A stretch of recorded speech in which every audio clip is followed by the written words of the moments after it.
My name is Allyn Gaestel. This is Allison Shelley. I'm a writer and she's a photographer. We've been here in gorgeous Acham, which is in the far west region of Nepal, very remote villages where we've been meeting women and learning about their health and the challenges they face in society and culture. So we're very excited to share with you some of the incredible stories we've heard out here. Chaupadi is an entrenched practice in the far western region of Nepal. It is the remnant of a Hindu belief that considers women unclean and untouchable during menstruation. That means that they sleep away from their families, often in sheds or stables. They eat separately, and they're generally ostracized for up to 7 days every month. This may seem extreme, but many of the world's major religions have separated women during their periods throughout history, and similar practices can still be found in other parts of the world.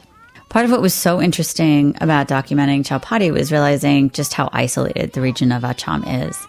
It took us a flight from the capital of Kathmandu, followed by a 12-hour jeep ride to get to our base in Acham.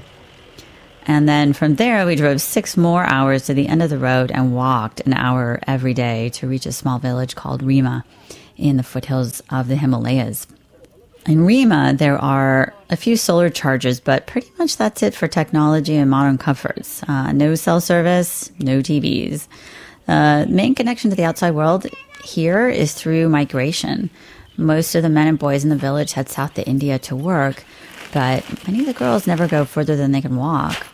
Realizing just how isolated this part of Nepal is helped us to better understand the practice of Chaupadi and see how it is slowly changing. In some of the villages, women had stopped sleeping outside during their period. In others, girls wanted to stop but didn't have the power to assert themselves. And yet others, women took the practice for granted and actually said they liked it. Ultimately, I think we were drawn to the story of Chaupadi because it's such a unique issue within the realm of reproductive health, which has been our area of focus for the past 3 years. We've been drawn especially to adolescent girls who are becoming women in situations where tradition and new ideas about gender are butting against each other, and to how culture and beliefs affect their access to healthcare. We found that women's issues are often brushed under the rug, despite them having a wide-reaching impact on whole communities. And we've also been inspired by many of the women who've shared their stories along the way. So we invite you to take a look at our work and add your own voice to the conversation. Thanks for listening.